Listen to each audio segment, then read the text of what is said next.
on Sunday, man. I know you're nervous for the Rams, but you got to be a little enthusiastic after being there. Bro, that game atmosphere was ridiculous. The energy, the electricity. That place was rocking. Anyone was there, and a lot of the Super Buck fans were there too. The Buck. Tampa Tones. We are joined by lead goon tonight, host of the Pat and Aaron Show of WDAE, Pat Donovan. And it sounds like Stunna is bumbling a little bit. Going to put him on mute for a second until that gets a little cleared. But we're joined by Pat Donovan. It looks like Stunna's hanging out with Cheech and Chong in a car with the windows up or something over there. It does look like we got a little... No, my camera's broke. Howdy ho, howdy hey, how the hell is everybody? Happy Saturday. It's Saturday yet again. Welcome into the Buccaneers podcast. I'm your host, Tampa Tones, as we should be joined by the great J-Lo and company shortly. Joey Nips joining us in about a half hour from now, a little over that, at 11:15 a.m. Eastern time. We are here to talk so much good stuff today. College football, a lot of big games on the slate. But more importantly, the Bucs with the big game on their slate as they look to bounce back against the Eagles, our rivals. There he is. Looks like J-Lo's making his way into the end zone like Rondé Barber did when he shut down the damn vet. My brother in arms, my podcast partner, and a great friend of mine. J-Lo, how the hell you doing this Saturday, brother? Good, man. Happy Saturday. Even though my Gators aren't playing today, which is fine, it's a guaranteed no loss today for them. So, I'm all for it, man. How you doing, brother? Good. Sometimes that's better when your team doesn't play in a weird way, especially the Gators who, have been coming off a string of at least better fought battles, I guess, better, games played. So we'll see how they rebound from the bye week. We'll see if they come out of it fired up. Big day for my Penn State Nittany Lions today as they take on hometown rivals from my area, University of Illinois. And then big day for Notre Dame as well, as they have a big battle with the gentlemen of Louisville and many, many more college football games to get into. So we're going to still do our great Bucs talk, but we got to get into the world of college football sooner or later because it is on fire. But J-Lo, nonetheless, brother, Eagles coming to town, little banged up. We're about to get into each team's injury report that was put out late yesterday here in a minute.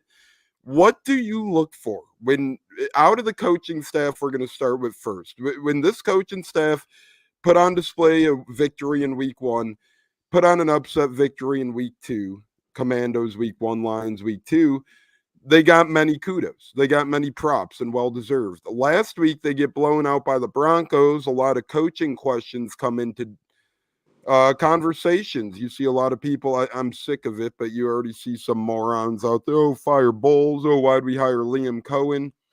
J-Lo, what are you looking for in improvements and advancements this week out of the Bucs coaching staff as we take on a very stout Eagles defense?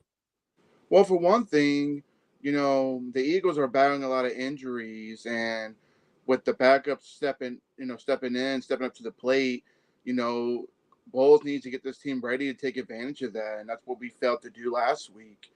I believe Lane Johnson's not going to be playing for the Eagles, so they're going to have, I believe, Fred Johnson at right tackle. So former Buck, familiar. Former Buck, and he's not a great pass blocker.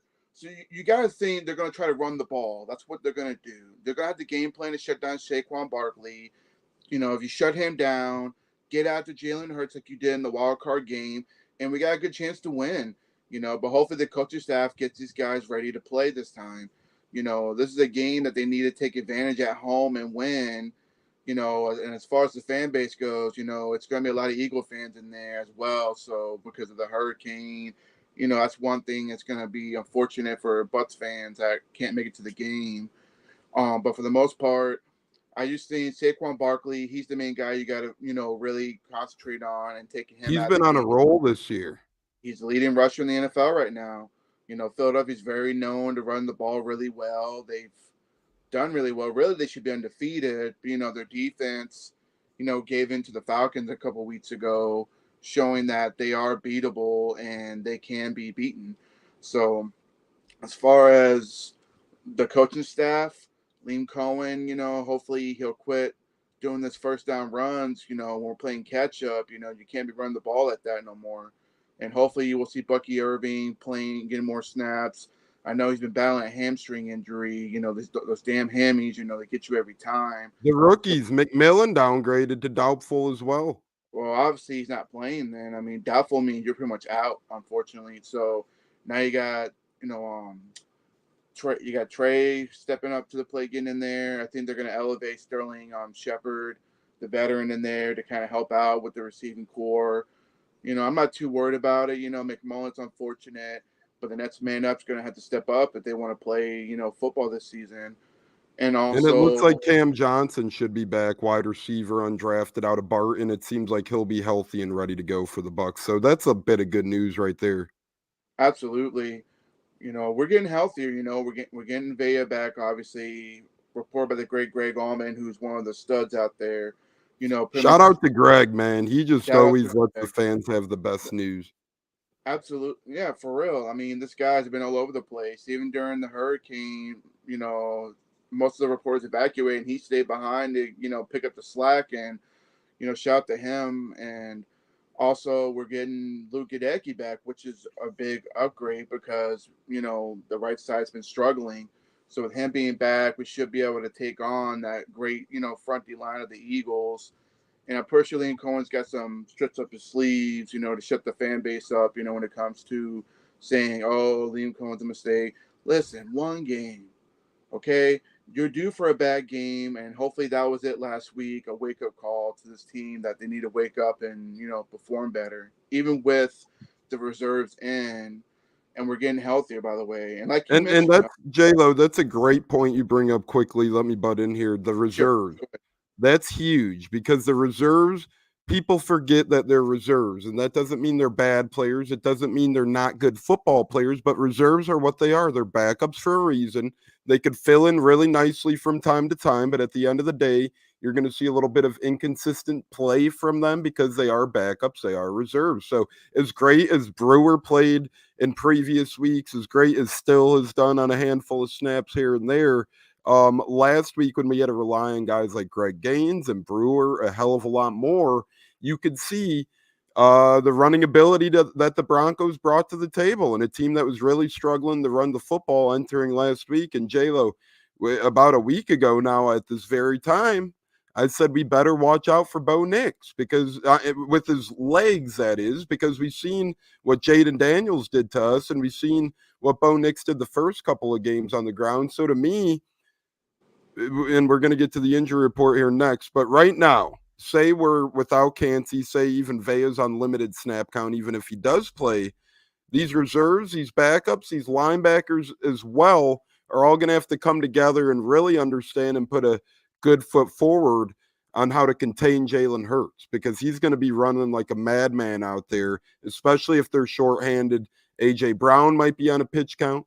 Devontae Smith is out with a concussion. And then their third string wide receiver and return specialist, he's out as well. So it's really creating this bottleneck of, hey, Saquon Hurts, and the Bucs better be ready for the QB runs. And I hope Devin White plays. I really hope he plays so we can keep exposing, the bad linebacker he really is because, it's obvious that he's not panned out. It's obvious. We've been knowing that for a long time. And now he's been exposed by another organization that he's just not that good of a player. So I just want to throw that out there while we're on the subject. Stay live 45. I actually, because we're playing the Eagles, I had his jersey from last year's Bucs Falcons game framed up. Sadly, I had to take that down, and I put in Rashad Wisdom, the big wisdom on the practice squad. I have his jersey from Bucs Bengals preseason because I was supposed to go to that game. Long story short, El Monito is joining us on Facebook live right now. We love when people join us on Facebook, so big shout out to El Monito there. J-Lo, Bucs injury report, then we'll get into Eagles. Kalijah Cansey ruled out. For those hoping he would return this week, you're going to have to wait till next week. I think he plays Thursday. We'll get into that more here in a little bit. Antoine Winfield Jr. out again. That's a big miss in the secondary. But again, I think he's gearing up for Thursday. Jalen McMillan, doubtful. We just talked about him. Luke Odecki, questionable, but we've heard some sources say he should be playing, and he has improved greatly. So we'll see if that comes to fruition. Bucky Irving, questionable, but J-Lo, this is a guy who in his press conferences all week said that he is going to play regardless of his status. And then you got Cameron Johnson, questionable, but he's going to be playing. Ko Kieft and Vita Vea, questionable as well. So it seems like the only three guys that will be out completely are Cansey, Winfield, McMillan. Far stride from just a week ago when we were, down a lot of big names and a lot of big bodies. Even if we get 15, 20 snaps out of Vita Vea, that'll be really big. No, it makes a big difference because Vita Vea, he probably won't be 100%, but we'll definitely be using him here and there to shut down the run game, try to create some pressure on third down. This is where the pass rushers got to step it up. You got Vita Vea back, but you got to step it up. Yaya Diaby, has been not so, shining like we all hoped he would be at first. I mean, there's still plenty of football left for him to get going, but, this is a time where, you got Vita Vea back, which is a huge thing. Gadecki being back, like I mentioned earlier, is huge. Winfield and Cansey, I feel they're saving them for probably Thursday Night Football. If not, definitely the Saints game. I think when we see those two come back for sure. Slowly we're getting healthy. And like I mentioned earlier, the reserves just got to step it up in crunch time. This is a big-time conference game to where you got to win those games if you're going to stay ahead for the playoff push. And battles like this are exactly why we re-sign veterans like Will Golston, Levante David. We keep him around so long. Especially Levante, but they're both still playing at really, really well football levels when Levante's on the field especially. And, man, I showed my pops last night that NFL Total Access mini film where it showed Levante chewing out the sideline after that Bucs Falcons Thursday Night Football debacle way back when in 2014. I believe it was. So Levante is just a great leader. And Will Golston, we keep him around. When Will Golston is a reserve D lineman, it makes you feel a little bit better. I think he should play a little more than some of the other guys we've been given a little bit higher of ticks to and snap counts to, but we'll see if that comes to fruition. This Sunday, Tom Brady on the call. We'll get into that as well, but Tom Brady makes his return to Tampa. Always interesting there as Bucks Life chimes in. Bucks Eagles talk. Yep, Bucks Eagles talk is now. For those of you just joining us, feel free to come with questions, comments, concerns as we preview Bucks Eagles and then get into the world of NFL in general. J-Lo will now look into the Eagles side of injuries. We discussed a couple of them earlier on, but now we'll get into the weeds of it. And when I look at this Eagles team, it kind of reminds me of the Bucks injury report as well, because they got some big names on there, some trending in the right direction, some trending in the wrong direction. But nonetheless, looks like the Eagles injury report goes as followed. Devontae Smith is out, as we said, with the concussion. They're going to take it easy on their big star wide receiver. A.J. Brown with the hamstring had a limited practice Friday. He's questionable, which to me means pitch count at best coming off a hamstring. I can't see him playing the entirety of the game. Lane Johnson, he's in the same boat as Godecki. It sounds like he's battling concussions. He's questionable with the limited practice. And then the rest of him had full practices and are probable. Well, no more probable, but should play. Mekhi Becton, Landon Dickerson, Darius Slay, and Milton Williams. So as we dig into the Eagles injury reports, J-Lo, what catches your eye or anything tickle your fancy on their side of the ball?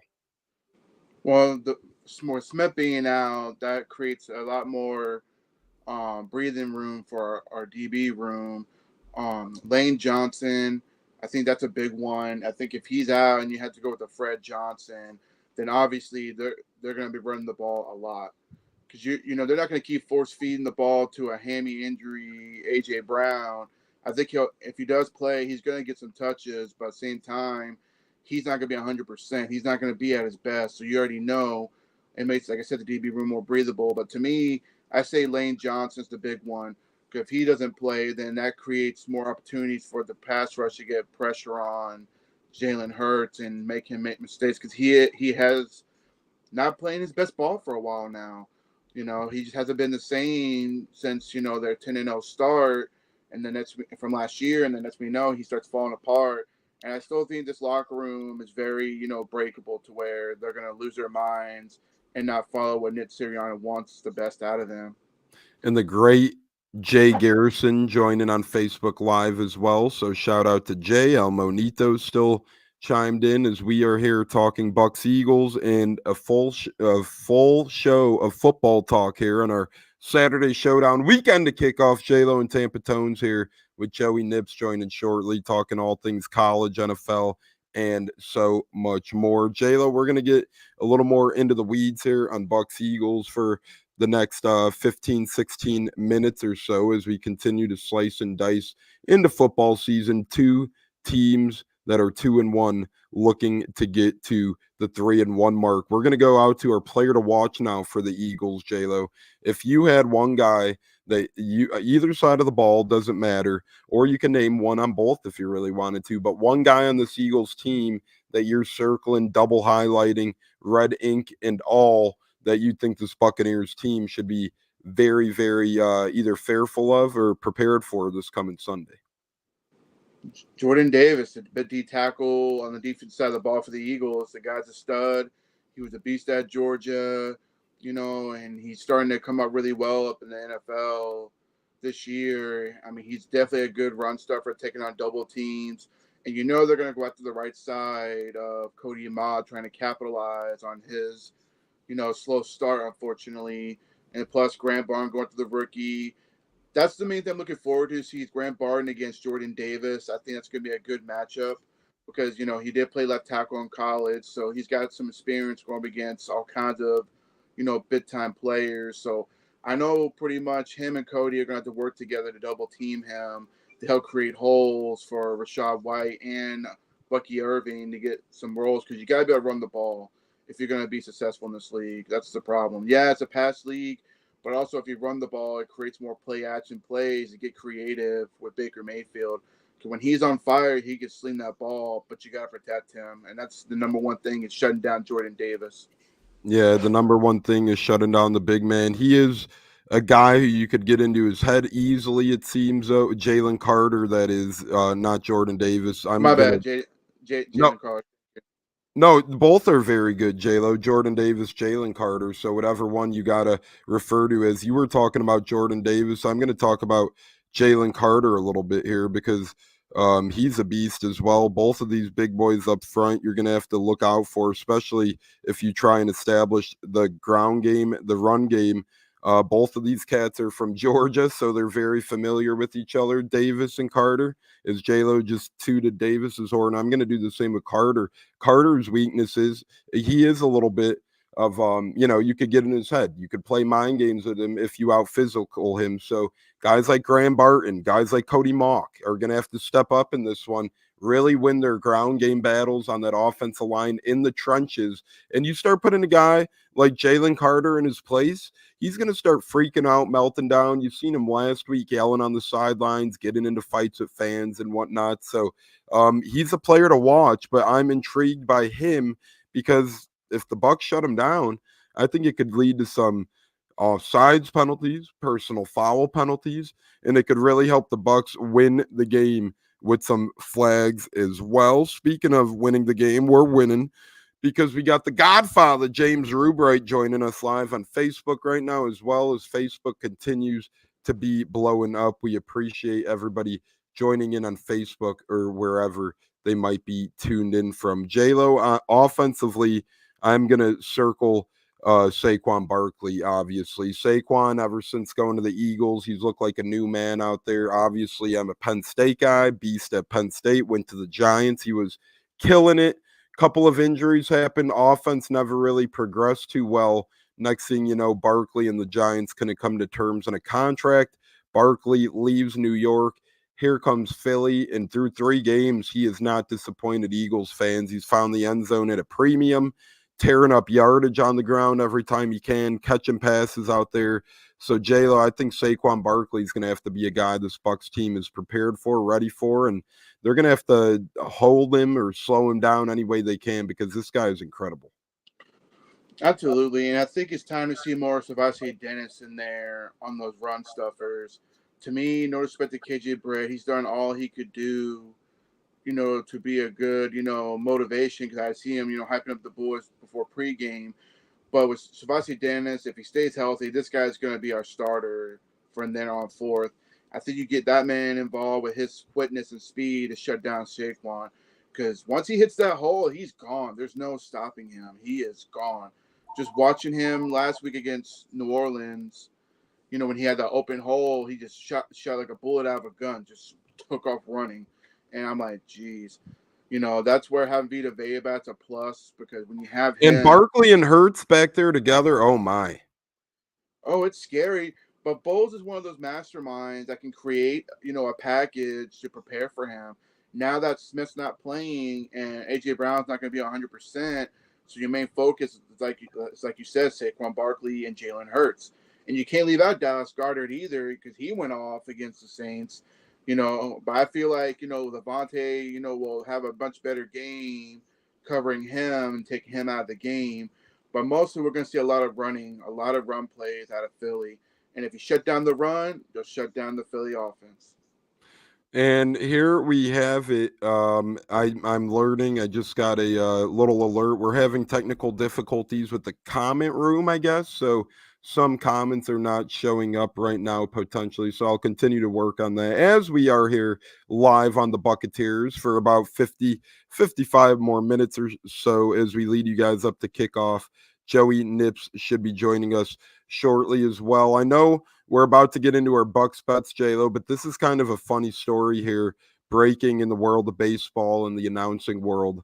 Longtime great announcer Jason Benetti, who was a White Sox guy, now he does some football games nationally for Fox, used to be on ESPN. He's now the Tigers announcer, and it says the White Sox had a falling out with Jason Benetti because they were jealous of him doing national football games. The next year, they're the literal worst team. So kind of ironic there for the White Sox. They get a little jealous at big Benetti. And, Benetti's in the locker room for the Tigers celebrating a postseason berth, and the White Sox are the worst team in the league. So sometimes you get what you ask for, and on to greener pastures for Jason Benetti. Speaking of greener pastures, we're here to win you some green. We're here to win you some money. And that's why J-Lo and I do our Bucs Bets, and cue the music. This is when you know it's time for our Bucs Bets segment, where we take you into the world of Buccaneers football and tell you our recommendations on some bets, over-unders, money lines, and so much more we would take. J-Lo, you ready to win some money this weekend, my friend? Oh, yes. I got a birthday coming up for my oldest. She turns 13, so yeah, let's win some money. Let's do it. Hey, and we'll be celebrating her birthday live coming up. I think her and the great Don share a birthday, so we'll get into that and so much more. Tuesday will be their birthday bash, we'll call it. We'll celebrate their birthday. Hopefully be celebrating a victory as well, but surely be celebrating your daughter. And here we go, J-Lo. The Buccaneers getting 1.5 points tomorrow against the Eagles. Are you on the Bucs spread in this one? Oh, yeah. Definitely on the spread. I think it's going to be a hard-fought battle, but yeah, I say the spread over.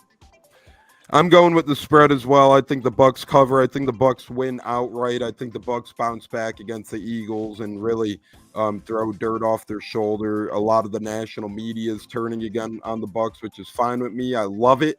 So let the Bucs be slept on. Add some chips to Baker Mayfield's shoulder. That is cool with me. J-Lo, 42.5 points is the over-under in this one. Do you think the Eagles and Bucs combine to 43 points or more score-wise? I say under. I think, like I said, it's just going to be a running type game, I feel like. And depending on the Bucs want to wake up and spread the ball, I say under 42. You said 42, right? 42.5. Yep. So 42. Say if it ends 22-20, the under would come in. I'm going to go on the other end. I'm going to go with the over here. Both of these teams did not score a lot of points last week. I think both of them have been trying to cook up a little bit of offense, been a little slice and dice in the coaching factory this past week, getting ready for this one. The Eagles want to come in here and ruin our shit, and the Bucs don't want to fall back-to-back games. So I see this one as like, a 24-20 type game, a 27-20 where the over hits, maybe not by a lot, but the over certainly does hit. And as we get going here, more J-Lo, total points by the Buccaneers, 20.5. Over under 20.5 points for just the Bucs. So that means the Bucs got to get to 21 points to hit their over. I say over. I think they rebound and put some points on the board for sure. I think they're going to hit the over as well. Like I said, I got them winning outright, and I see this thing ending 24-20 or 27-20, somewhere in that range. And if I hold true by my statement, that means I think the Buccaneers are hitting their over in this one. Now we're going to get into some player props and whatnot, J-Lo, for the Bucs side of the football, obviously. Mike Evans, Rachaad White, Chris Godwin would all win you plus money. You bet $10 on Evans to score a touchdown, you would win $10.40. You bet $10 on Rachaad White to score, you would win $12.80. You bet $10 on Chris Godwin to score, you'd win $15. Where are you heading with your money, J-Lo? Evans, White, Godwin. Is our guy Pepin Steppin says, what's up, guys? What's up, Pepin Steppin, our favorite Canadian? What say you, J-Lo? Yeah, what up? But I say Godwin for sure. I like Godwin. Godwin scored a touchdown last week, and I think he's been kind of the go-to guy lately. So I say touchdown to him. Those are great odds too, right? 10 to win $15. I'm going to go with Mike Evans. He's been held out of the end zone for a couple of weeks now. I don't think that's going to happen too much longer. I don't think so. And Rachaad White, I think he will bounce back yardage-wise. I don't know if he exactly finds his way into the end zone, but I think he bounces back yardage-wise. Now we look at the underdogs, we'll call it, to score, J-Lo.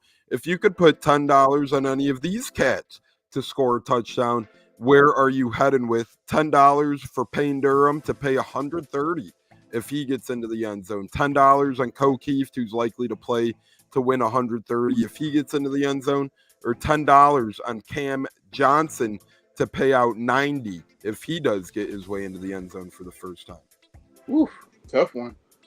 You know what? I say Payne Durham. Payne Durham, he made a couple of grabs, I believe, as of late last week. Give me Payne Durham, the touchdown machine from his Purdue days. Yeah, he did look a lot better last week, as Pepin Steppin says Bucs will win 27-21. Hey, I'm right around your neck of the woods, Pepin. So we're in the same boat over there.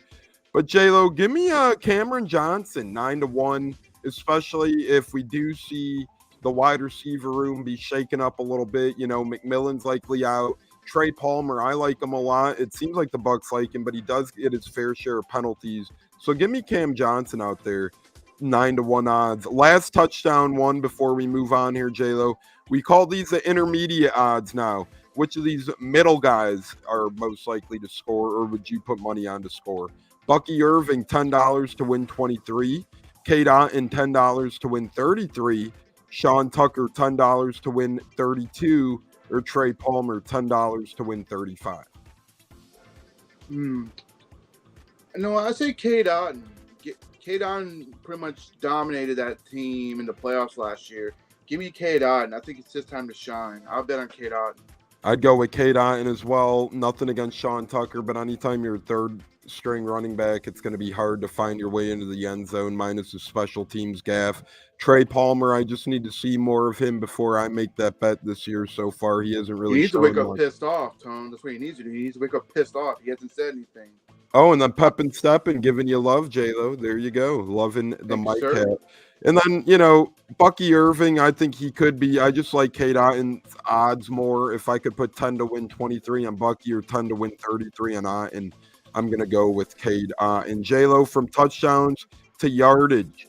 We're going to start with the passers, the gunslingers here. Baker Mayfield over under 233.5 passing yards. So Bake Show needs to hit 234 for the over to come in. What say you? Tough one. I'm gonna have to say under on this one. I think he'll be close to 200 yards, but I think under. I think he's gonna have a little rough time throwing the ball a little bit. I don't see him slinging it as much. I think they're gonna try to run the ball more and get that run game going. So I say under, brother. I say over. I think Baker finds his stride. I think Mike Evans finds his footing. I think our tight end room took a step in the right direction last week with Otten and Payne Durham getting a good amount of catches. Rashad White's under a lot of fire and scrutiny. He's going to look to do the most with his screen passes. Trey Palmer's been underwhelming. There's a lot of hungry bastards on this Bucs team right now, J-Lo, and these guys are looking to eat out there. I think Baker Mayfield makes sure these guys get fed this week, this time around.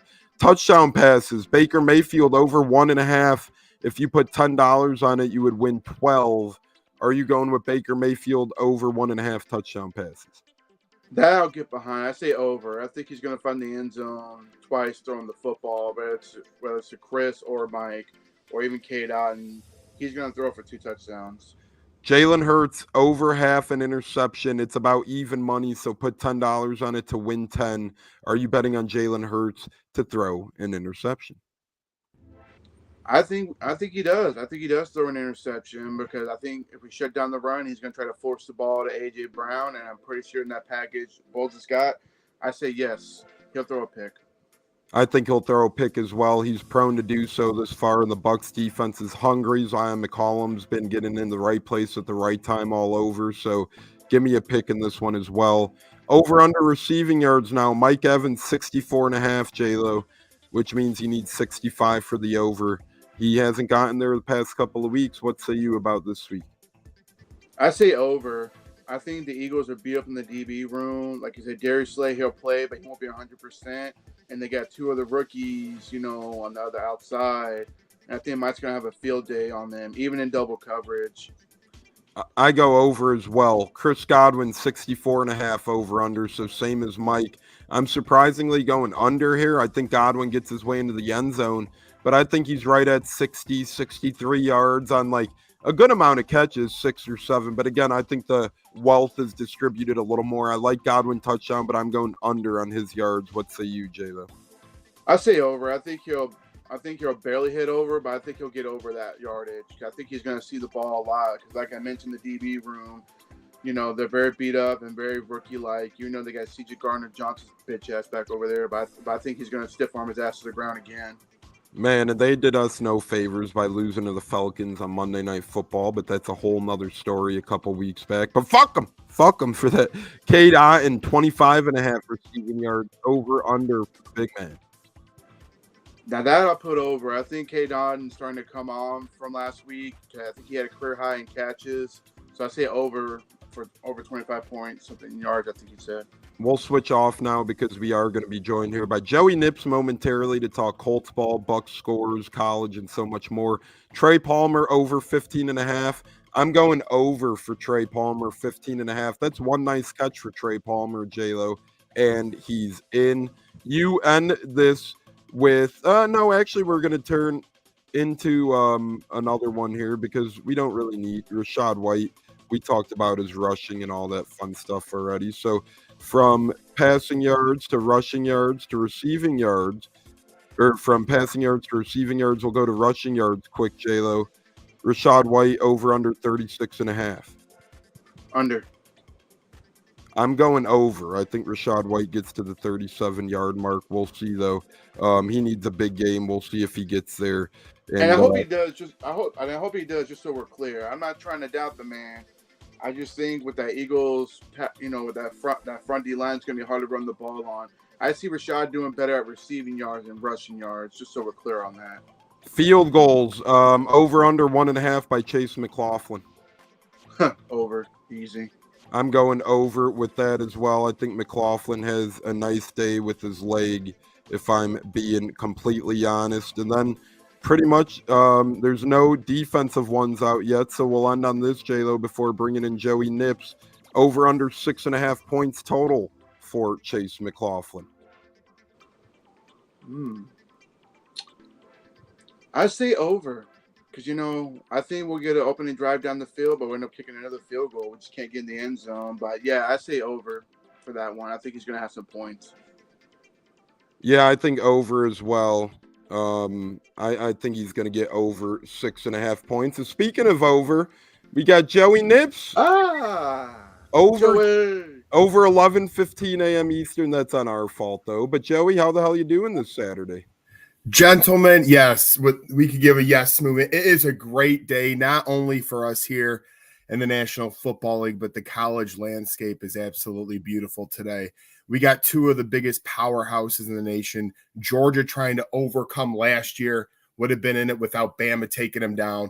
They're playing on Saban's field in front of thousands and thousands of fans today, and I'm looking forward to it, along with many other good games. But, man, it feels good to be talking with you boys after Colt dub #1 instead of being losing side of things. So great to join y'all. Yeah, we're going to ask you about that quick now. Lucas Oil Stadium, Colts Field, formerly known as the RCA Dome in the old days, that got torn down. Now it's Lucas Oil Stadium. Always a good time. Was it the same vibe there for Bears Colts? And a little known fact a lot of people overlook, that's the closest stadium besides the Bears to the Bears. So always a good road trip for Chicagoans to make that 3-hour drive to Indy. Yeah, I'm sure the ride home was worse than the ride there, being on the losing side of things, get them out of our city and our stadium. We're going to do the same thing with the terrible towels this week, and we're going to send them out. But it was a great time. It was a great atmosphere. And hey, if you want to go down or up with the ship, like Bucs fans say, you got to be there. You got to, devote your team. You got to put all your heart and soul into it. And that's exactly what happened. So many of great things going along today is, we try to get back on track for both our teams, get wins. So let's do it. Yeah, Steelers heading to Indianapolis. We're going to get into that game right after we make our Bucs score predictions. And we'll start with you, Joey, since you're just joining us. Bucs Eagles score prediction, player of the game for the Bucs will be, and what will be the fallout after it? Well, if Rachaad White don't hit the over, the fallout's going to be he's going to be on my bench in fantasy. I may have to start playing Bucky Irving. Well, I played Devin Singletary this week instead of him, and then that guy short up to fucking 1.1 yards a carry or something like that. So that means Rashad's showing up this week probably. But all that being said, man, this Eagles and Bucs thing goes back to what now, Tones? I believe we watched it in the basement of the parents' house when the Eagles came into Tampa when Hurts was in his year there. We all know the Bucs beat him with Tom Brady in the playoff game. Then you have that Monday Night Football game, I believe, where it was in Tampa Bay again. I feel like they're always in Tampa lately. I don't know when. There was also that Thursday night game where we were up huge. Remember, then we ended up only winning by 5 or 6 about 3-4 years. That's the same year we beat them in the playoffs for the first time as well. I believe Bucs are 4-1 in their last 5 against the Eagles. I can't even remember the last time they were in Philly. I feel like they're all in. It was that Thursday night game. Oh, okay. Thank you for that. But yeah, let me skip across the bullshit. I'll go score. Man, I've been back and forth on this game all week, fellas. 21-20 Tampa Bay. I'm going to go on what will be an absolute barn burner. I do think it's key. Bucs got a couple of guys back. I also think it's key to play this game early in the season when it's still hot over there in Tampa. And for my player of the game, I truly believe, just like now, I don't compare these personalities, but when CeeDee Lamb had a bad game, guess what happened the next game? They fed him the ball. Now, not talking personality again, but who was low on the stat sheet last week? Mr. Mike Evans. This week, he's not going to just have 2 catches or whatever. He's going to have 2 touchdowns. So we're going to have the Bucs win 21-20, and we're going to it's going to, boys, you're going to be biting your nails. You're going to be biting kneecaps, whatever the hell you got to do, but it's going to be scrunching and clawing to the end here. Yeah, Steppen Peppin earlier commented 27-21 Bucs. So we got 2 Bucs score predictions right now. I think Mike Evans has a big game as well. J-Lo, what's your score prediction and what's your player of the game for the good guys, the Bucs, the pirate ship? So I'm liking where Joey's going with it. I think Bucs will definitely win. They'll I think they win 21-13. I feel that they're going to shut down the run, try to keep Saquon Barkley contained, and if Brown plays, which will be a factor for them, it'll be interesting to see how healthy he really is. And hopefully Zion McCollum will be the guy covering him, not Dean, because Dean, makes a scene really sometimes, when he goes his little slogan, whatever. But I think it'll be a rebound game. It'll be a hard-fought stretch. But I think we got to a good start and get a little lead on them, and then it just comes down to fourth quarter, and we just keep them out of the end zone after that. Yeah, and we do have some breaking news that Joey nips at Sheridan. J-Lo, remember, I called the hell out of this weeks You ago. did. I tweeted it. I said the Dolphins should go ahead and nab Snoop Huntley, Pro Bowler, however you want to cut the cake. But Snoop Huntley will be starting for the quarterbacks. And remember, this is a Monday night game. It's another doubleheader this week as Titans Dolphins is Monday night football. But J-Lo, just because we had the breaking news, real quick, score prediction and player of the game one more time. So I say Bucs win 21-13. I think it'll be a hot game. Player of the game, Joey got me excited. I say Mike Evans. Let's go. Evans is the player of the Well, game. you're wearing the hat, so that's only appropriate. I mean, fit him up, Mike. Like, when you're in that red zone, put the ball up to him, Like, let him go up against those rookie DBs. Or not Darius Slay if he's feeling frog elite, brother, because you're going to have another bad game like you did in the playoffs. I agree. And Is Evan White still on the Eagles? Or what? Well, he's on them, but Healthy scratch last 2 weeks. Last 3 weeks, because remember, week 1 he didn't make the trip. They tried to claim it was his ankle, but he just didn't make the trip to Brazil for other reasons. But it's interesting because I got a Shaq Leonard jersey on. He went to Philly. That didn't work out. Now they're taking all our, I don't want to, I'll say leftovers. I'll keep it nice. Yeah, and Devin White was the guy who was crying and pleading to get over to Philly, and then we all saw what happened when he got to Philly. A whole lot of nothing. I'm going 27-20 Bucs. I think we score. I think the over hits. I think it's a good game from both field goal kickers. I think Elliott gets a couple. I think McLaughlin gets a couple. And I'm going with Baker. He has to play better. Last week he held on to the football way too long. He was doing those little hitches. I get it. Justin School was in. Your right tackle's out. Luke Odecki. So you want to, change styles a little bit. But Baker has to be a hell of a lot better this week, like he was in the first couple of weeks of the season and all of last season. If we want to win this game, I'm going 27-20 Bucs, and I'm going Baker Mayfield to get into this MVP column. Now we're going to talk about Colts Steelers a little bit, then bounce to college football, do breadwinners. Here's a fun stuff where we keep bouncing back and forth. We'll get back on track. All football chatter now. Joey Nips, Colts hosting the Steelers. That game is 1:00 Eastern. I know the Bucs have Tom Brady and company in their broadcast booth. Who's doing the Colts game this week, if you know that off the top of your head? And what excites you for this matchup with Colts and Steelers? Well, us Colts fans are all too used to this crew now, Sparrow Ditas and Adam Archuleta. That was like when we had, they're not as bad, but when we would get Dick Stockton every game, I feel like it's like the same thing. If we're sitting here in 40 years and Sparrow Ditas is still doing it, then you're fully right on that answer, but you're already kind of close. Last year, Loud Town in Indy, Pittsburgh came there, and guess who our running backs were to finish that game? Trey Sermon and Mike Goodson. We have one of the top 3 backs in football right now, ladies and gentlemen, Jonathan Taylor. And to be honest, Richardson really can't play much worse, so that's only going to improve. The Steel City is flying high at 3-0. I'm not fully buying in yet. They're going to stub their toe eventually. Justin Fields is playing good, but he will have turnovers in this game that will perpetuate this into a Colts victory. I am not afraid because they are 3-0. Hey, great job to Mike Tomlin. Always got his P's and Q's ready to go. But to me, if you could, George Pickens, limit him and then really load the box up, you could kind of make this an ugly, stubby game like we did with Chicago, and we can come out with the victory. Yeah, I'm upset. Our guy Bud Cannibalist, usually all over the chat, haven't seen, but we are, Joey, I don't know if you were on yet, but I got notified from StreamYard. We're having some trouble. It says can't post comments to some destinations, so we're having some trouble getting the comments. Oh, I was going to say, okay. In the chat, I just got that note. It says can't post comments to some destinations. Learn more, but I'm not going to mess with that right now. Just in case, what? Yeah, exactly. Just in case it throws the whole show through a loop. But never a dull moment with technology. For you peeps that ever want to start a podcast, it all seems easy, cheesy, lemon breezy, but you get to it, all this stuff you got to pay for, technical difficulties. But J-Lo, enough of my ass ranting.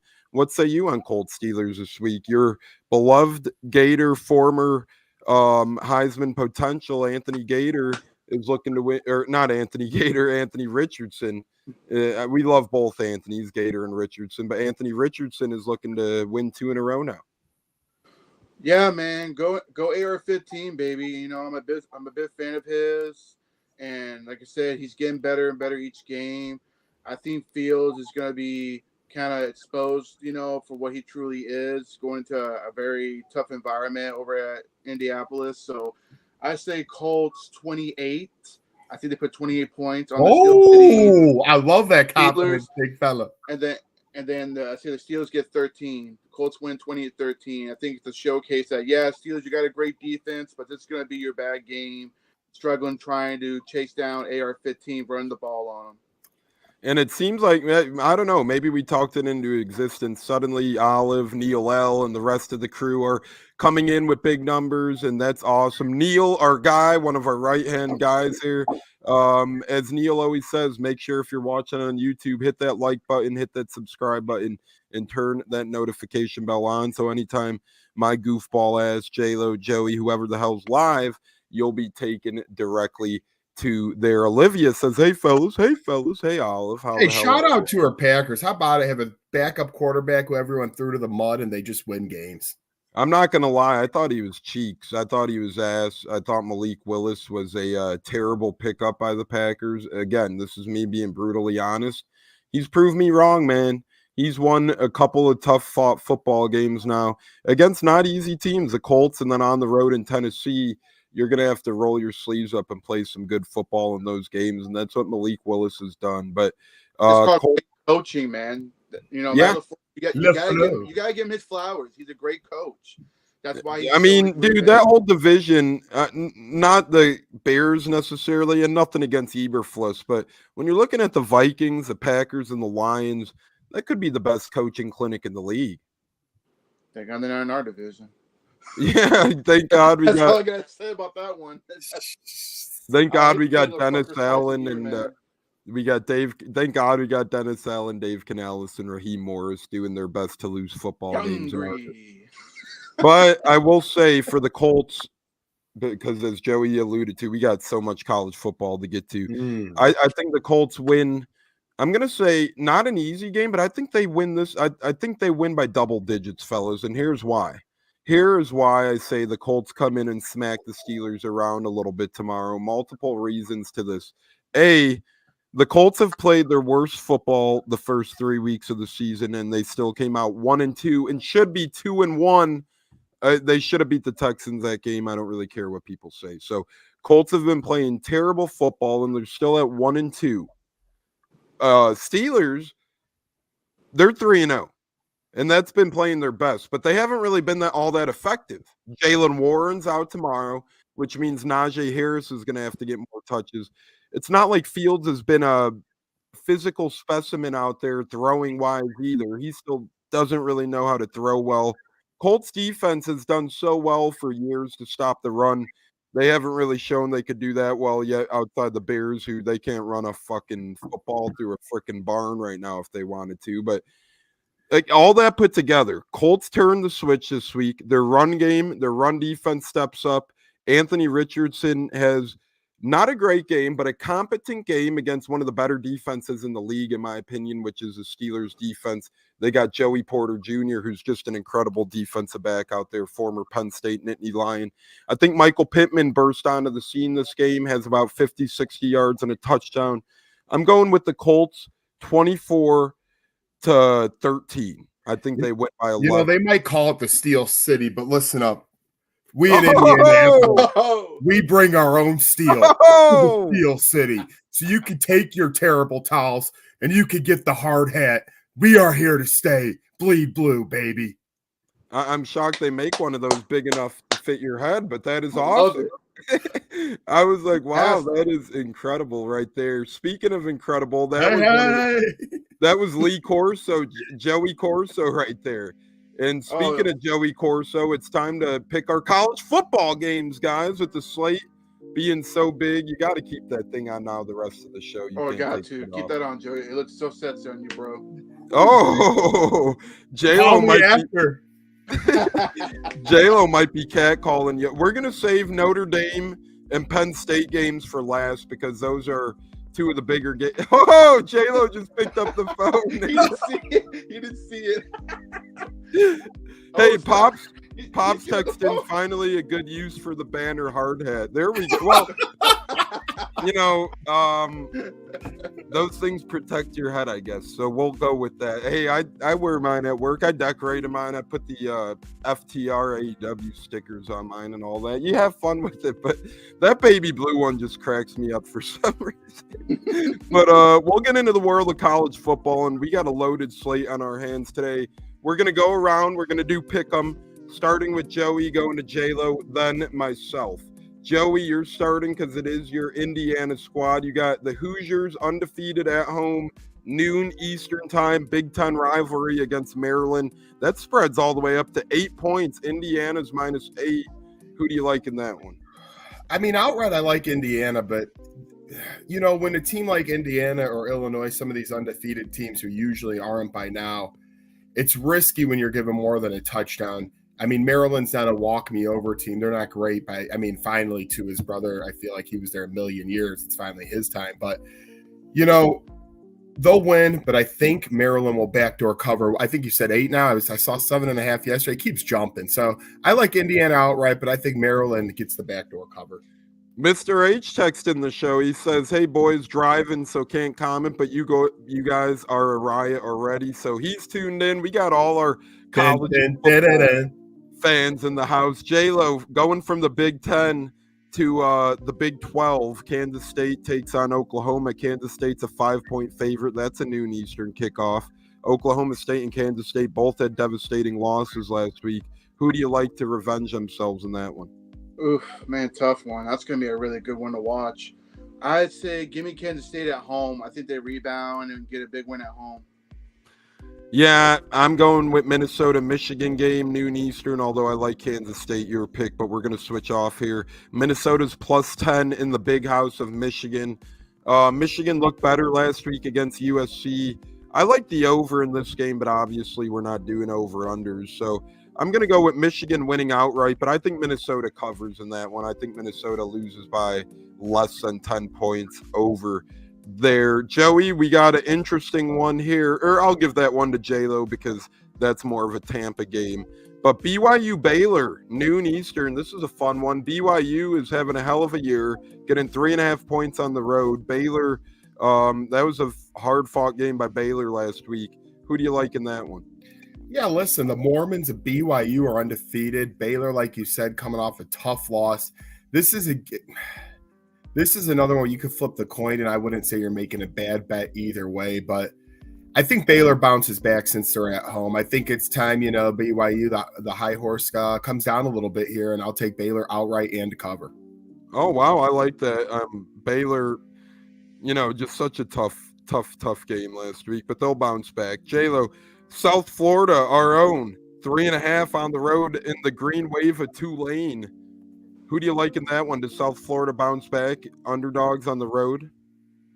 Oh, yeah. I mean, Tulane's been having a tough time, playing some good college teams. But I like USF on a rebound. It was a tough beatdown they took in the second half by Miami at home. So give me USF, I think they bounce back big on beating Tulane in their house. Another 12 o'clock Eastern kick, Nebraska-Purdue, battle of the Big Ten for our guy, Mr. H, out there. Nebraska's laying 10. I think they win, but I think Purdue covers. I'm going with Purdue getting the 10, but I'm going with the Nebraska victory outright, as I think Matt Rule gets his fellows back on track as they look to stay alive in playoff contention moving forward here. Speaking of moving forward, Joey, we got some decent games on the 2:30 hour. Or the 3:30 Eastern hour, I should say. I'm sorry, Joey. We're going to start with you. Primetime and company getting 13.5 points on the road against potentially the best team in the Big 12 this year. Central Florida, they're undefeated right now in Central Florida. 13.5 point underdog Colorado. Who you going with? Central Florida's going to win this game, but I do see Colorado covering. I think this will be a really fun football game with a lot of points, and I think it stays within 7. Like I said, I think Florida ends up coming out with victorious, but Colorado keeps it closer today in what A lot of people are down on them, and as should be in some circumstances, but I say Florida escapes just by the tail. I'm telling you what, Central and South Florida, these are little smaller programs becoming more and more relevant by the season, though. Look out for both of these schools. I agree with you, though. I think Colorado covers, UCF ultimately wins. J-Lo, Arkansas heads to Texas A&M, 3:30. A&M is laying 5.5 points in that big matchup. Where are you headed? I think A&M, I don't think they're as good as much as they beat my Florida team up. Give me Arkansas. Again, Louisville, Notre Dame, we're all doing that one later. And Penn State, U of I, we're all doing that one later. So those two will wait. I'll take care of Wisconsin, USC, 3:30 Eastern. Wisconsin getting 14.5 points on the road against Southern California. Give me Wisconsin in the 14.5. That just seems like a lot. I do love Miller Moss, USC's quarterback. I think he's going to be a stud at the next level. But that's a lot of points for Wisconsin. Again, an interesting Big Ten matchup, right? You get Wisconsin heading to California. I'll never get used to thinking of it as a Big Ten battle. Joey, as we continue to sift through here, TCU takes the road to Kansas, 3:30 Eastern. Kansas is dropping 2.5 points at home to TCU. Who do you got there? Give me the TCU Horn for. I think they go on the road and take care of business. I know Kansas has been a better program over the past, few years now, especially lately. But I think they fall short. They did to Illinois this year. I think they do again today to their opponent. So, yep, that's where I'm going. Yeah, and that's a Samurai special. He agrees with you. He's got TCU in that one. So, Samurai special. Water's up. Diet Pepsi's up to the great Samurai. Yep, he's making his way to U of I Penn State as we speak. J-Lo, 3:30 kickoff, Oklahoma at Auburn. Auburn's -1, and they're starting Michigan State's former quarterback, I believe, in Auburn land over there. Are you going with Oklahoma getting the point on the road? I'll go with Oklahoma on the road. They got beat pretty bad at home last week to Tennessee. I think they rebound, go to Auburn. Auburn is just a lost cause right now with Coach I'm trying to remember the coach's name. Hugh Freeze. I'm sorry, Coach Freeze. I just think he's having a bad year in Auburn. So give me give me Oklahoma and Auburn. And I think Peyton Thorne is back in starting after getting benched, correct? Yeah, that's who I'm referring to. Thank you for thinking of that. Former Michigan State QB Peyton Thorne is regaining the helm there. It was on the, I couldn't quite, I don't know what I said. Moving on here. This sounds like a basketball battle as we get into the later games of the day. North Carolina at Duke, 4:00 Eastern time. Give me Duke. Sure. I bet on North Carolina last week and they let up like 1 billion points to James Madison. Give me the Dukies here. Joey, the Fighting Mike Leaches at Texas, 4:15 Eastern. The Fighting Mike Leaches are 37.5 point underdogs in Texas. What say you in that battle? Arch Manning starting that game. Yep, he is. I think they cover. I mean, Arch Manning had his ups and his downs. I think he had over 250 passing yards, 2 touchdowns, and a couple of interceptions against Louis Monroe. I think they win, but that is a lot of points. And how are you going to tell me Mike Leach ain't somewhere in the spirits to get the cover? I'll take him to cover. I couldn't agree with you more. J-Lo, friend of the program and co-host every now and then. Anthony Gator, the Fighting Florida International. Anthony Gators are 6:00 kickoff. They're home against Louisiana Tech. They're 2.5 point underdogs at home, coming off a big win last week. Who do you like there? A Gator and Co. or Louisiana Tech as favorites on the road? I mean, after seeing what FIU experienced at home, that embarrassing loss in that last, I believe the guy fumbled right in the end zone for FIU. Mm-hmm. I don't know, man. I think Louisiana Tech's going to go in there and win a close one. I just think FIU right now, they're pretty beat up right now. That's tough losing the way you did last week to a game you should have had. And Louisiana Tech is coming off an emotional win as well. That's always tough to smother over there. But I'm rooting for Gator. Let's go Gator. I got Gator. 7:00 Eastern, Joey. Stanford at Clemson. Stanford has one of the best wide receivers in the land with Alec Ayomaner. You'll be seeing them in a couple of weeks. Clemson at home, 21.5 point favorite. Clemson at home, 21.5-point favorites. What say you? Hey, it's Krusty the Clown. I'm gonna go with dude, I just fucking forgot the game. Oh, Stanford and Clemson. 21.5-point. After J-Lo jinxed Clemson straight last week and they scored like 50 in the first half, I don't think that train stops today. Give me Clemson and what will be another big win. J-Lo, Iowa State, -15 on the road in Houston, 7 o'clock Eastern. Where you heading there? Let's go Iowa State, man. Let's go Rocco Bet, baby. Rocco Beck, Anthony Beck's son, former Bucs tight end and current St. Louis Battlehawk head coach. His son is manning the ship over there in Iowa State. Fun stuff. Ohio State at Michigan State, 7:30. Michigan State's getting 24 points. Give me Michigan State spread. I think Ohio State handles them, wins easily, but that's a lot of points at home in a Big Ten battle when Ohio State has a couple of tough matchups coming up. We're going to save Georgia and Bama. We're going to pool that with Louisville, Notre Dame, and Penn State U of I, where we give all our predictions. As the great Donald Trump is actually at Georgia, Alabama later today as well. The former POTUS is in the house when we talk about that later. Joey, we're going to give you this one. Kind of a weird, quirky spread here.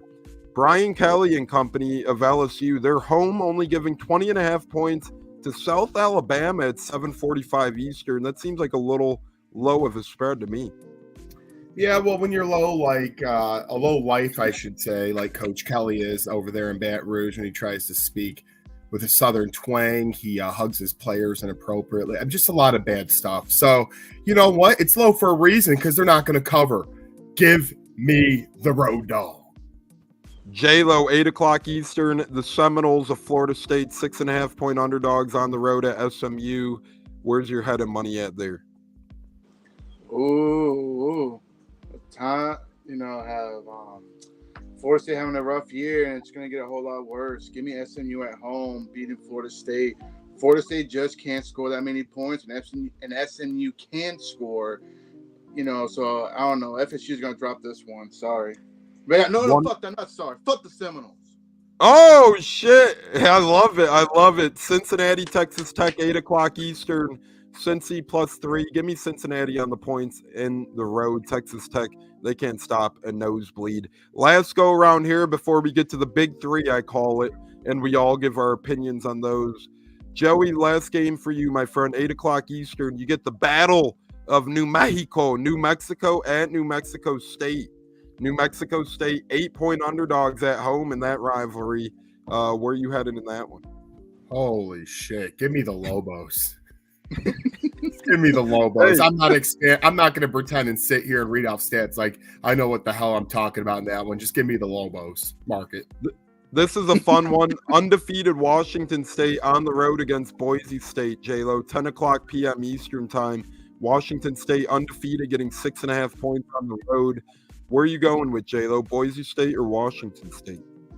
That's going to be a fun one to watch, man. But give me Washington State on the road, and they stay undefeated, babe. Telling you, it's one of those underrated teams no one's talking about, and that's what I like. Give me Washington State on the road, 5-0. And then I'll end it here with the Big Ten battle, 11 o'clock kickoff your time, J-Lo. So I hope you have your energy drinks ready. Oregon minus 26.5 points at UCLA. Deshaun Foster's first year coaching UCLA football. I'm going to go with UCLA in a surprising cover at home after they haven't really had that great of a couple of games to start. So give me UCLA covering at home here. And now we're going to get to the big three of the land of the day. We're all going to give our picks and predictions before we get to breadwinners, NFL, and head out of here. But with that comes a song change as well. Scores from today. And this is going to be fun. The big three today, guys. We got 3 huge college football mammoth games on the slate between U of I, Penn State, 19 at 9. You got Georgia, Alabama. That's obviously a huge one. Then Louisville, Notre Dame, 15 at 16 as well. Joey, we're going to start with your beloved as that's the first kickoff of the day. We got Notre Dame minus 6.5 home against Louisville. That game's 3:30 Eastern time on Peacock. Again, 16th ranked Notre Dame needs to win to keep their playoff hope alive against undefeated Louisville. What say you in that one, Joey? Yeah, they need this one, like you said. The loss to Northern Illinois is what people will still remember most, but they've had a couple of good victories as well, and I think that continues today. It'll be an uglier game. Riley Leonard has not lived up to the hype since coming here. I think he almost has more turnovers than touchdowns, so that's been a little bit disappointing, but they pull it out. Cover, not so fast, my friends. Don't think they'll score by a touchdown or more. So I'll take Notre Dame, and we'll be closer than the experts think. J-Lo, Notre Dame -6.5 against Louisville. What say you? I say Notre Dame. I like Riley Leonard. He got off to a rough start, but I think he'll end up, building his stock up, and he'll end up getting a big win at home against Louisville. Yeah, I'm going with Notre Dame as well. I guess we're all on the Irish today. We're all feeling a little Irish in here. And all on the Irish. Mr. H is doing the Dougie in his car right now after hearing that and after hearing us pick Nebraska. I need some Irish cream now. Ooh, well, plenty of that. Notre Dame, I'm putting them in a money line parlay, that's for sure. 6.5 is a little bit for me, a little rich for my blood, but I'll be betting them in some sort of fun money line parlay out there. Next game of the day, 7:30 on ABC, Georgia at Alabama. Georgia's a -1 point road underdog, fellas. And what say you here? J-Lo, we'll start with you this time. SEC clash, Georgia, Bama, rivalry renewed without Nick Saban. Oof. Man, that's a tough one, man. I've been thinking about that one long and hard. I just feel with Alabama being at home in front of their crowd, I think they're going to end up pulling out the win against the Georgia Bulldogs. Dogs are really good, but at the same time, they struggled in Kentucky. I think they're going to struggle a little bit again in a much more worthy opponent in Alabama. So give me Alabama Crimson Tide at home. I'm not going to say Roll Tide. I still don't like y'all either, so fuck off. Joey, Georgia, Bama. J-Lo's going with one side. Are you on J-Lo's side with Bama there? Georgia Bulldogs fans and the team and Coach Smart have been thinking about this game since the loss in the SEC championship. Now Nick Saban, the legend amongst legends, is on game day, not on the sidelines.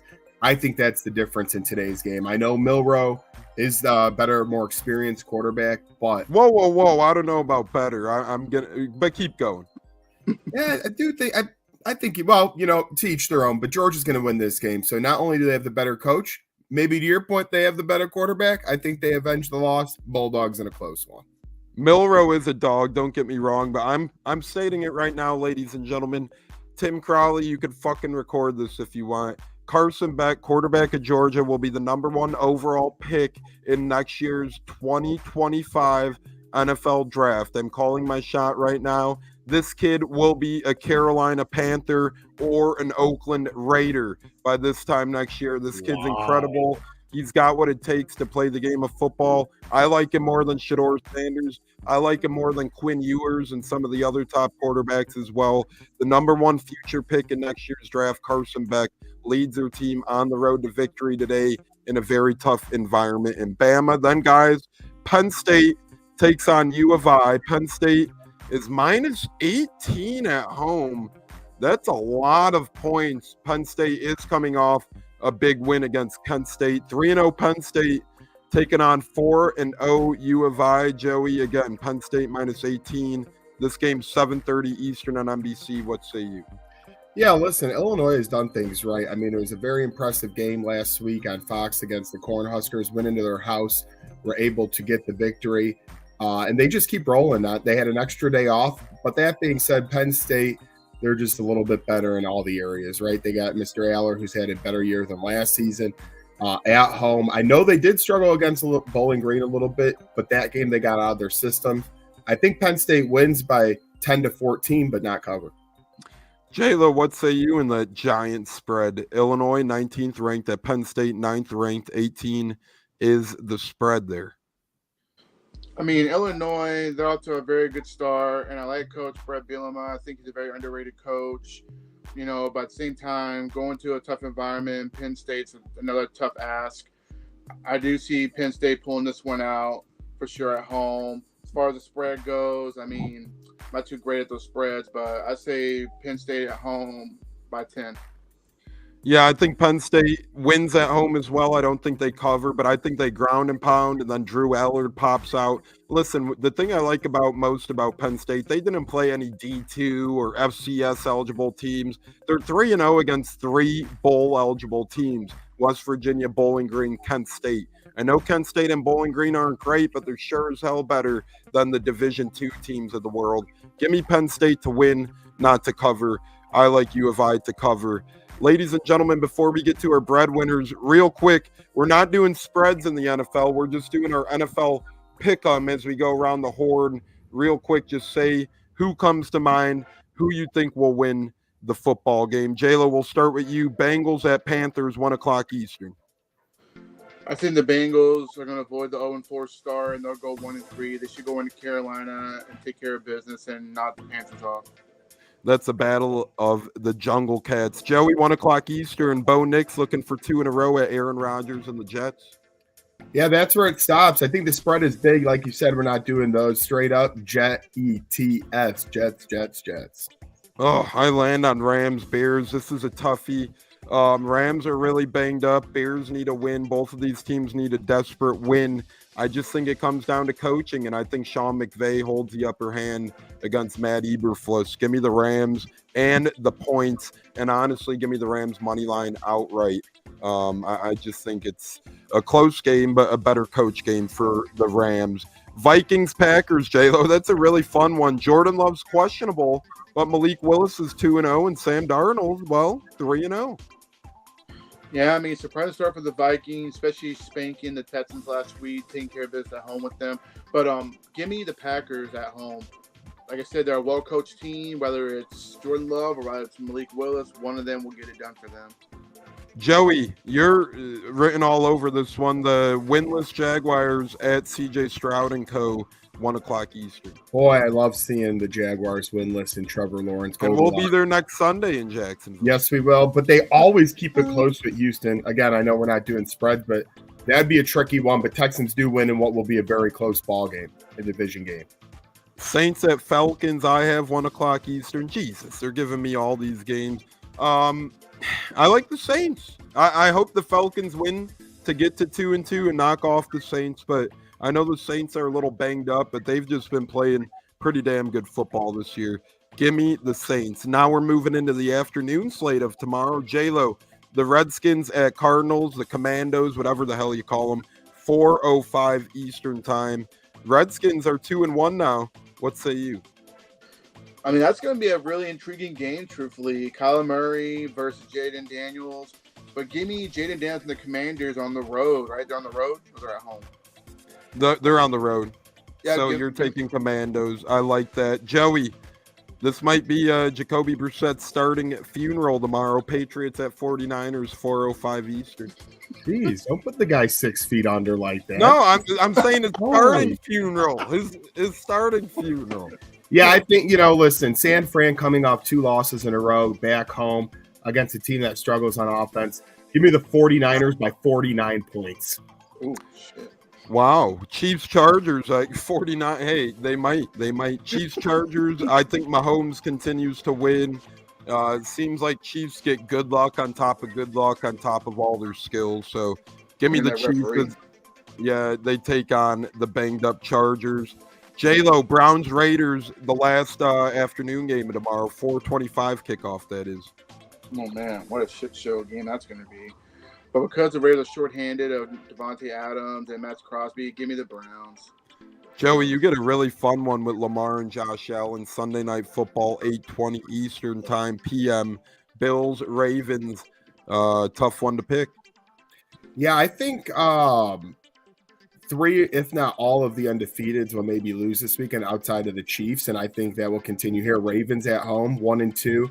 Looked impressive on offense last week. I think it continues with Derrick Henry running the ball. I told people he was not done. They didn't listen. That's on them. Ravens get to 2-2.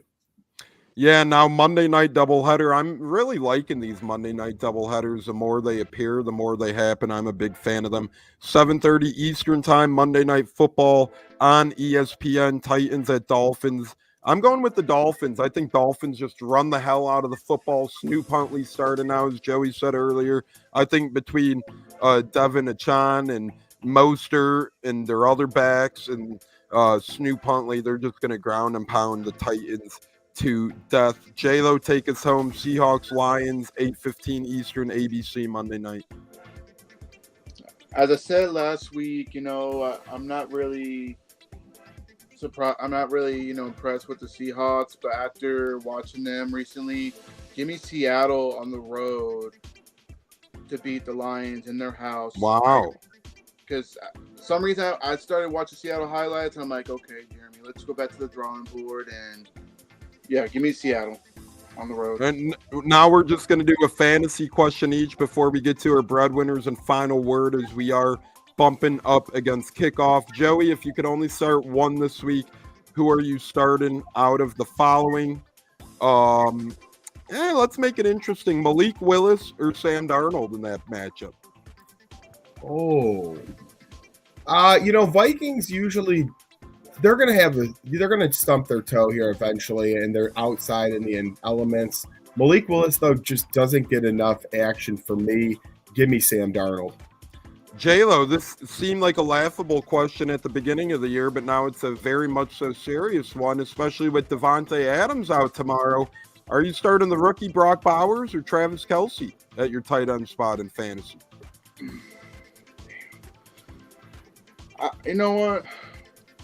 Give me Brock Bowers. I think he's off to a good start. Kelsey's kind of getting off to a slow start right now because he's in Swifty land right now, just enjoying life as a celebrity more than a football player. So give me Brock Bowers. And then I will go with a last but not least question. We did tight end, and that I will go with wide receiver between Amari Cooper, Khalil Shakir. I'll lean towards, honestly, Khalil Shakir over Amari Cooper, just because Amari Cooper is a little boomer bust. I don't really trust Deshaun Watson. Yeah, give me Khalil Shakir with a guy like Josh Allen. And yeah, I'm taking Shakir. So again, Joey picks Willis over Darnold in fantasy football. J-Lo picks Bowers over Kelsey. I'm going Shakir over Amari Cooper. And now we're going to get to our breadwinners and final words, as we are bumping right up against kickoff here. J-Lo, we're going to start with you. And remember, this is breadwinner of the weekend. Is Brian Cook. B-Rabbit says, let's go Canes. Always good to have big B-Rabbit in the house. Remember, we don't segregate bets on this show. We could do any sport, anytime. We need some winners here, guys. We're 7-9 now, and we're down to even money. So we haven't lost the public anything, but we are 7-9 record-wise. J-Lo, give us your breadwinner and give us your final word. So the last couple breadwinners haven't turned out so well for me, so I'm going pro this time. Give me Seattle with the money line and the spread. So Seattle spread and or money line on Monday Night Football. I love that. We'll go ahead and give you Seattle spread just to make it a little easier for J-Lo's breadwinner. He's going Seattle spread. And what's your final word for the program, sir? Final word is I'm going to enjoy watching a lot of college football. My team's not playing today, so I don't have to have a stress level yet. Can't wait for tomorrow. Bucs and Eagles, 1 o'clock. I like the early gains. I'm excited to see them rebound and beat the Eagles, and thank all the Philadelphia fans for, donating all their money to our stadium, coming in fulfilling. It's going to happen. That's fine. I'm just going to enjoy every one of them walking out pissed off and be like, bye, Eagles, bye. F-U-C-K-U, Eagles, suck a dick, motherfucker. Wow. B-Rabbit's talking about, for those that missed, Virginia Tech, Miami had an incredible ending last night. The ball was playing hot potato. I'll give my breadwinner quick, and then I'll say my final word as Joey will give his breadwinner and bounce out of here with his final word. Navy money line kicking off right now. Not the best payout, but if you put $20 on it, you do win 13 back. I think Navy ends up upending their opponents today as these military schools look to remain undefeated. Navy looks to remain undefeated as well. Joey, give us your breadwinner and then give us your final word, as I know we're pushing up against the clock. Well, listen, I'm keeping the blue steel curtain theme going here. Big Blue right now. The Michigan Wolverines are going to cover and blow out Minnesota today. Keep it along with the blue theme here. We bleed blue. Wolverines in a cover. So Joey's got Michigan spread as his breadwinner. I got Navy money line, and J-Lo's got the Seahawks. So it's all spread out. You get Michigan right now. You get Navy right now. Then Monday Night Football, you get Seattle to round it out. Joey, give us your final word, brother. Final word is fuck Pennsylvania. They got 2 teams coming to our towns between the Eagles and Steelers. We're the blue-collar teams. We win. We don't like your fans. Get out with the loss. Let's have a great weekend. Go Irish. Go Penn State. Gators, it's glad they're off probably, right? Have a good weekend, everybody. My final word is go Bucs, go Colts, fire the damn cannons, go Penn State, go Notre Dame, touchdown, everybody, touchdown, touchdown, Bucs win, Colts win, Penn State wins, Notre Dame wins, let's fucking go. Fuck the Eagles, let's go, baby. We'll see you guys Tuesday with our Taco Tuesday live, or maybe a post-game show. You never know how the hell we're feeling tomorrow, so keep your eyes open. But J-Lo, have a great weekend, my brother, and God bless. You too, man. Go Bucs. Let's beat them fucking Eagles. Another Saturday showdown in the books, and it was a fun one. Thanks, guys. J-Lo, Tampa Tones, Joey Nips here saying peace out. Thank you, guys. Until next time.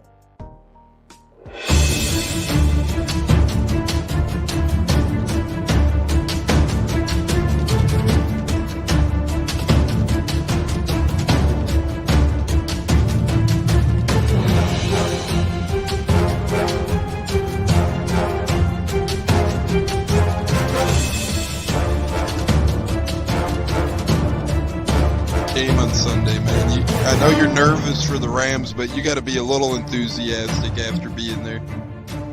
Bro, that game atmosphere was ridiculous. The energy, the electricity. That place was rocking. Anyone was there, and a lot of the Super Bucs fans were there too. Tampa Tones. We are joined by lead goon tonight, host of the Pat and Aaron Show of WDAE, Pat Donovan. And it sounds like Stunna is bumbling a little bit. Going to put him on mute for a second until that gets a little cleared. But we're joined by Pat It looks like Donovan. Stunna's hanging out with Cheech and Chong in a car with the windows up or something over there. It does look like we got a little. No, my